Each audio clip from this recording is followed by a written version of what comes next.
சிவாய நம. திருச்சிற்றம்பலம். நமஸ்காரம். அருள்மிகு செண்பகாம்பிகை உடனுரை திருவேட்டீஸ்வரர் திருக்கோவில் சென்னை திருவல்லிக்கேணியில் அமைந்துள்ளது. இது அப்பர் தேவார பாடல் பெற்ற வைப்பு தலமாக கருதப்படுகிறது. தேவாரத்தில் காணப்படும் வேதீச்சுரம் இக்கோவிலை குறிக்கலாம் என்பர்.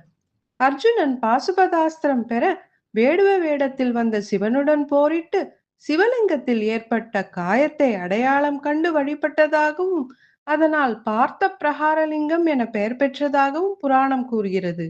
இது ராகு கேது பரிகார தலமாகவும் போற்றப்படுகிறது. இத்தகைய சிறப்பு வாய்ந்த இத்திருக்கோவிலில் வரும் ஜூலை 26ஆம் நாள் தென்கைலாய பக்தி பேரவை சார்பில் உழவார பணி நடைபெற இருக்கிறது. இத்திருப்பணியில் கலந்து கொண்டு குருவருளும் சிவனருளும் பெற அடியார்கள் அனைவரையும் பணிவன்புடன் வரவேற்கிறோம். திருச்சிற்றம்பலம்.